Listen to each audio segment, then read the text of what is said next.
teessuma lafaa taabbawaniin dalla'amtee sulula ciisaa kana gidduutti hundoofte. Yeroo faana akkuma bal'ataa dhuftuun lafa raasaa irratti bu'uureffamte kana guutaa amma kallattii maraan taabbawwan gidduutti hundoofte gurra jala geettee yeroo ammaas teessuma akkanaa qabdi.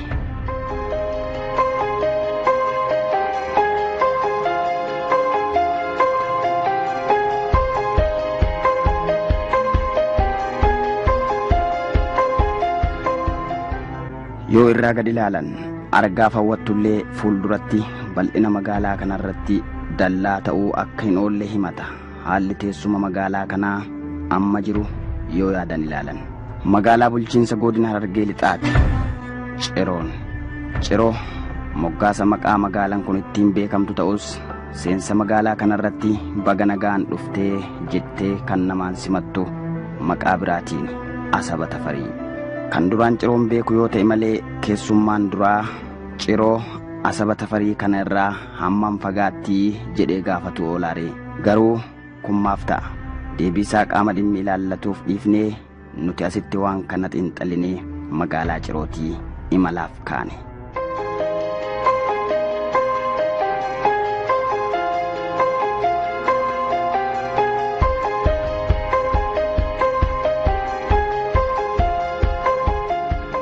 Imaltoonni televezyiinii Oromiyaa har'a magaalaa Ciroorraa imalaaf kaane kun gola kuufama aartii burqaa aartistootaa lafa seenaa qabdu Harar keessa imaluufi.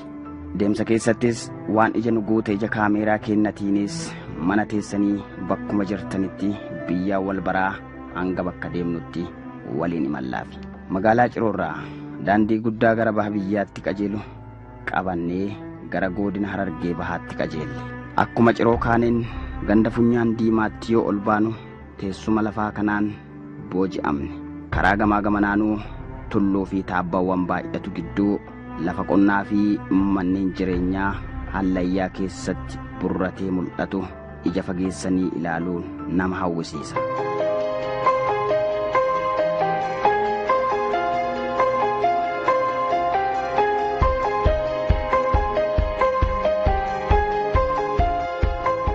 Akkuma magaalota biyya keenyaa hedduu karaa kanarrattis hundeeffamni magaalotaa daandii faana kan wal qabate fakkaata. Asii hanga Dirree fi Hararittis magaalota xiqqoo aanaa fi gandoota hedduutu karaa kanarratti nama simata. Magaalota karaa kanarratti daandiin keessa nama dabarsu keessaa takka magaalaa aanaa Gooroo guutuu Kaarramiilleeti. Kaarramiilleetti goobanni seenaa yoomuu hin dukkanne karaa guddaa kanarraa goobanii mul'atu ifa galmee seenaa magaalaa kanaaf ta'ee eenyumattuu dubbata.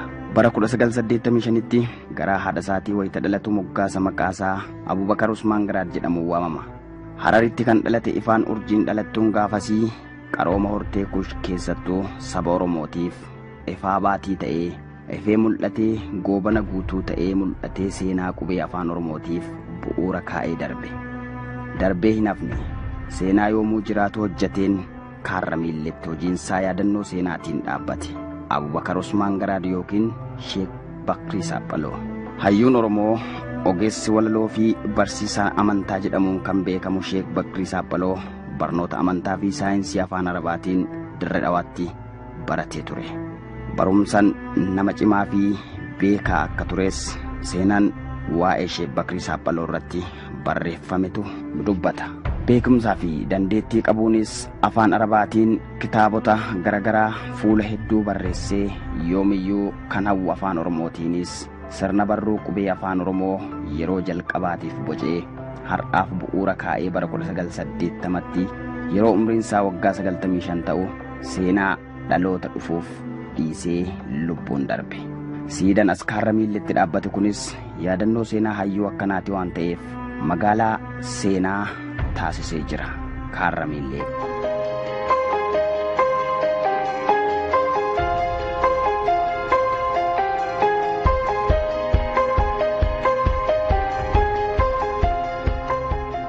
Kaarramiillee dabarraan daandii Harar kanarratti kan biraa magaalota nama simatan keessaa aanaa Meettaatti magaalaa Calanqooti.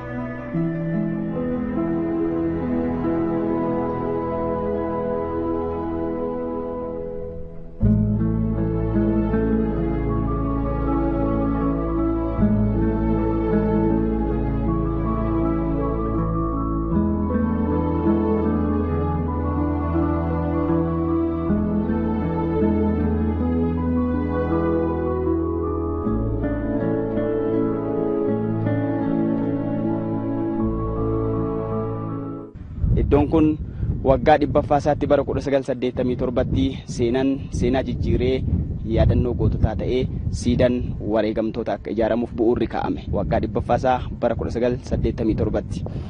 Waggaa 117ffaarra har'a ka jirru waggaa 117ffaa kanarratti bu'uurri isaa kun kaa'amee keessa isaatti yaadannoo goototaa kan ta'e siidaan ijaaramaa jiraa itti gorree ilaaluuf jenne. Keessa ol seenneetti maalirra jiraa iddoo yaadannoo goototaa kana waliin ilaalla. Mee waa'ee hojii siidaa kanaa ilaaluun dura waa'een calanqoo seenaan kan jedhu kaasne. Uummanni Oromoo jaarraa tokko oliif gita bittoota nafxanyaatiin roorroo irra ga'aa ture qolachaa akka ture seenaan waa'ee kanarratti barreeffame ni dubbata. Seenaa gati bittootaa nafxanyaa uummata Oromoo irratti duraan raawwataa turan keessaa kan seenan irraanfanne tokko seenaa calii calanqooti. Bakka amma siidaan itti ijaaramaa jiru kana jechaadha. Iddoon kun Calanqoo Laaftoo jedhamee beekama. Maqaan duraa Amajjii bara 1887 waggaa 117 har'aatti loltoonni gita bittoota Minilik laf kana weeraruuf waraana erge. Gootonni Oromoo afran qalloos callisanii gabroomuuf kan ilaalan hin taane waraana mootichaa humna qabuu fi uummanni dhugaa qabu lola cimaa wal dura dhaabbatan bakka kanatti. Calanqoo kun duraan walli isaa laga Laaftoo jedhama bakka kun. Gaafa lolli Oromoodhaa irratti teessanii Calanqoo kun amma sadii. Gaafa duraa lama tureni gaafa duraa lola san dura lama tureni. Lammiifummaa lolli kun asirratti Calanqoo lolaa. Calanqoo caliidhaa jecha irratti booda'an kun. Lola gaafasiin Calanqoonis moggaasa maqaa sadi argatte bakka amma jirru. Calanqoo lolaa, Calanqoo haaraa fi calii calanqoo. Calanqoon lolaa lafa lolli itti geggeeffamu. Calanqoon haaraan ammoo lafa loltoonni lolaan booda haara itti galfatan yoo ta'u, calii calanqoon immoo bakka lolli itti finiinee lubbuun namootaa hedduun itti darbe. Akkitti beeknu guddoo irraa godha geenyu. Calanqoo kun egaa wal lolanii armarraa kun asiin dhufee kun asiin ulaa Cilaaloo janii dhufee kun dubarraan asiin cinkutee gambeelaan naannawee dhufee asiin kaasii wal dha'u jiru huddu dubarraan dhufee akkasitti gatee fixe jechuudha. Bikki kun wanni calii calanqootti jeef akka nama baay'ee dhabar nama biliyoona irra jiru kan asitti dhufe. Amma lafa kana ugaadatti qoqotte lafee nama akkana ugaa makiinaan qote xiqqoo malee gaafa amma gaa'inni wanna ta'e malee kaa callaa ol kana ol haruu bara lafeenee waan san ta'e caasitti caljee kaa.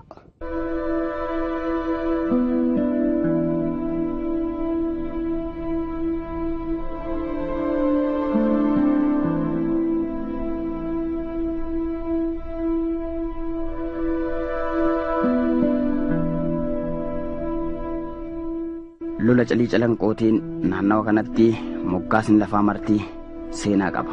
Lafti korrobbo jaan hoggaa isaan akkasitti dhuman booda roobni xiqqaan roobe asii galaanni baheeti armaan kuteellaa korrobbo lafni jaan kun amma raaree mojoo jaam korrobbo kani jaan sun achiini naannawee tulluu tana duubaan korrobboo sululli isaa akkasitti bu'a jechuudha. Bishaan asii roobeetu galaa dhiiga san fuudhee achitti kayaasu korrobboo jechaa maqaa saniin bahe jechuudha. Dhiiga galaanaatu asii dhiiga mojoo kanaa fuudhee roobni itti roobee dhiiga san fuudhee akkasitti korrobboo san geessee korjeechiin gata. Saniifi korrobbo janii waan korjeefi korrobbo janii.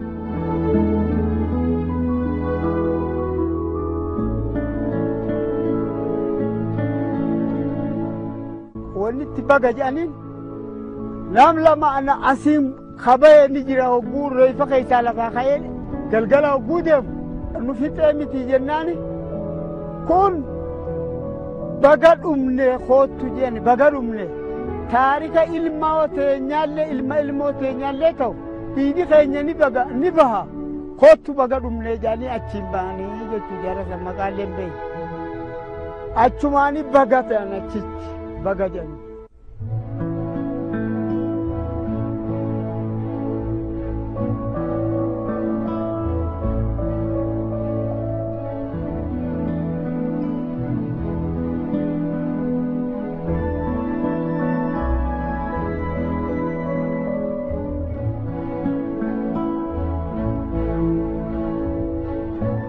Bakar Waaree goota dursaa waraana uummataa lola calii calanqoo irratti hirmaate.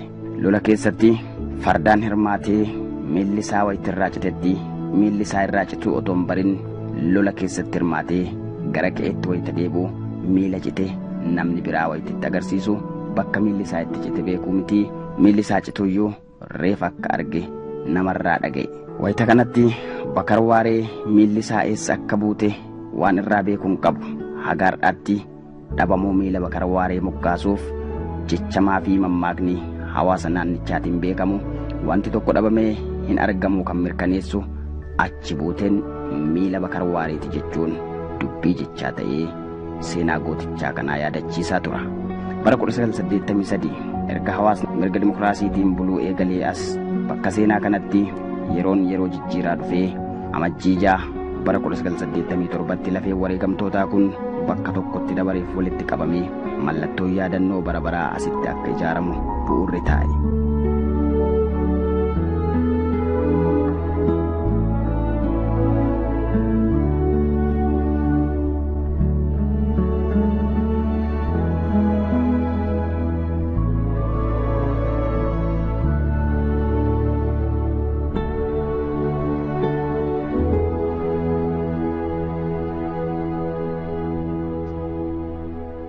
Bu'uurri seenaa kunis bara 2002tti baajata mootummaan ramadee birrii miliyoona 30 ijaaramuuf hojiitti galame.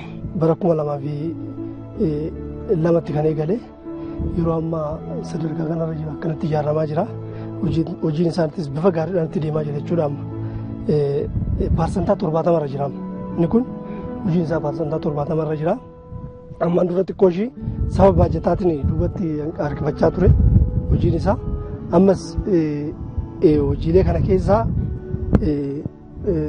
sibiila bakka sanii ol ba'u kun hojiilee guddaa barbaada. Saantimeetira meetira 32 samii keessa ol fagaata. Isa kanaaf wantoota ittiin hojjetamu meeshaan argamaan ture. Saniif yeroo ammaa meeshaan isaattis argamee jira.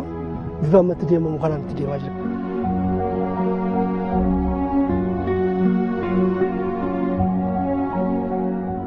Dura hogguu eegalamu miliyoona 30 kan eegalame inni kun. Amma yogguu hojjechaa deeman baajanni kun hir'achaa dhufee meeshaaleen hogguu dabalaa deemu amma mootummaa irratti naannee baajata dabaleefii jira. Gara miliyoona 6 dabalamee fi miliyoona 36 nama wanti kun xumuramutti jiru. Bara kana keessattuu ayyaana dhaabaa fuulduratti itti deemnu kana keessatti xumuramuuf hojiin isaa mootummaanis itti xiyyeeffatee baajannis dabalataan kennamee fi akka xumuramu jala muramee kaawwamee jira. Gaaf xumuramu maal of keessaa qabaatamee guutuun galma kana? Galmi kun akkuma beekamu as keessa iddoo lafeen gootota ammaan dura dhumanii sunis bakka taa'u jira. Iddoo ammas bakka namoonni tokko haa daawwatu iddoo kana ni jira. Mana gadii isaaniis bakka bashannanaa jira. Bakka bishaan itti daakan jira. Iddoo konkolaataan dhaabbatu jira.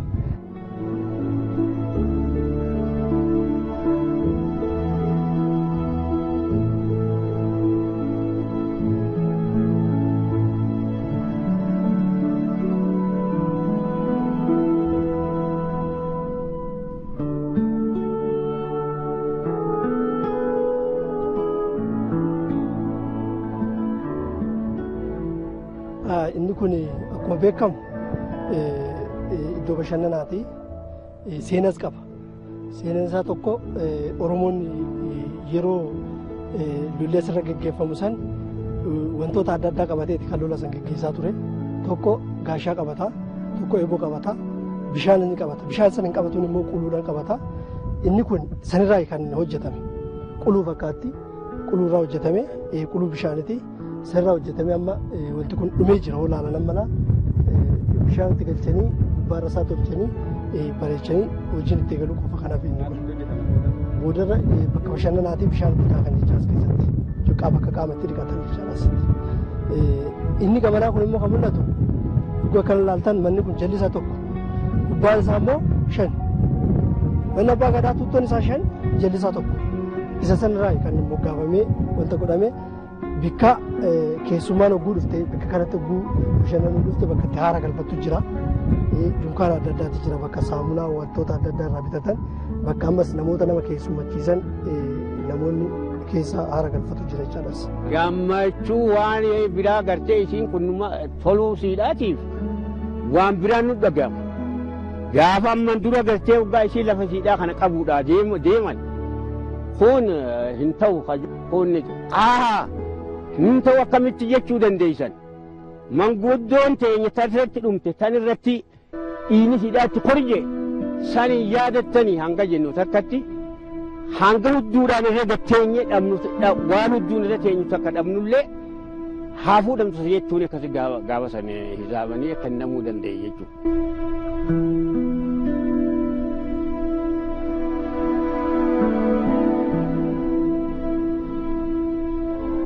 Seenaa Calii Calanqoo siidaa seenaatu nu yaadachiisnan keessa turre.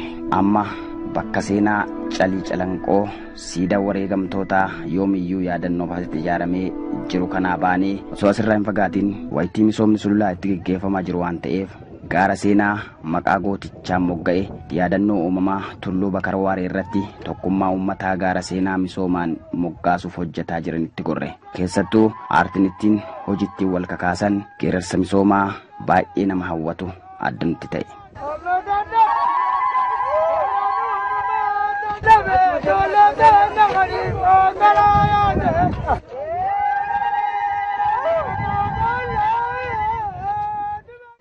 Irtimaaluma dhiiraa waydaa garraan daagareebe darree namaan ajiisa bolee isoo afaanii nama reebe jan amma akkasitti ni darashan. Amma kanaan booda inni gaa oguu darashaa kana yoggaa darashtu hachi aanuus kaasaanuus waliin darasha jechuudha.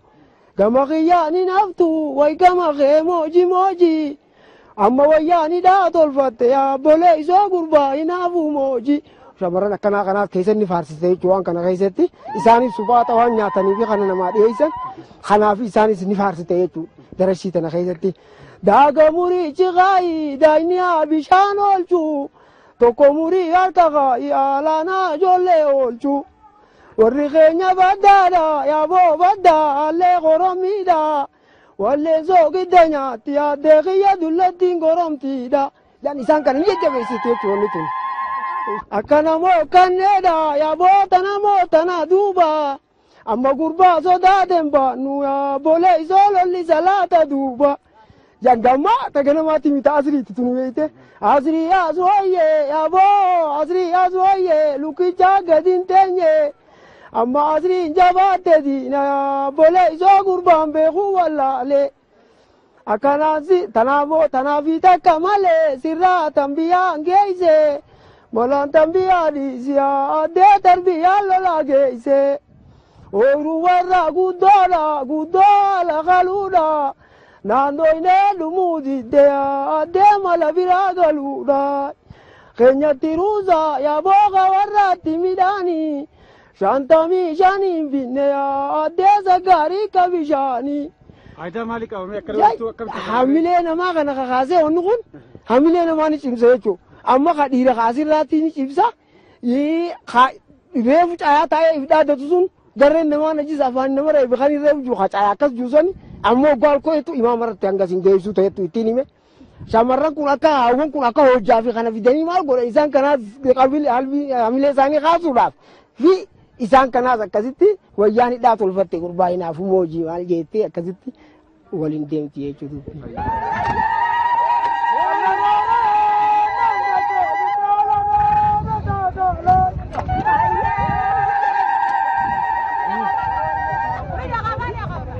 Roobni naannoo kana roobu akka salphaatti lafa keessa seenuu danda'a. Galaan hin jiru biyyeen ni ittifama jechuudha. Kan ittifame jechuun gabbinni biyyeen ni dabala oomishaaf oomishtummaan ni dabala. Gama biraatiin bu'aan yeroo gabaabaa ammas dargaggeessa hojii dhabiyyee lafti kun kunuunee irratti ijaarame asitti horii gabbisuu citaas keessaa hammatee kanniisa horsiisuu naannoo kana jalatti kuni bu'aa yeroo gabaabaa jechuudha. Gama fuula duraatti immoo yeroo dheeraa booda qilleensi naannoo ni fooyya'a. Bosonni asirratti dhaabbate kunis ni deebi'ee bakkatti deebi'a. Kanarraayis kallattiidhaan uummanni ni fayyadamaa jechuudha. Kanaaf akka waliigalaatti faayidaan yeroo gabaabaa keessatti argamas ni jira. Yeroo dheeraa booda immoo akka naannoo kanaattis haa ta'u akka waliigalaatti faayidaa irraa argatu jechuudha.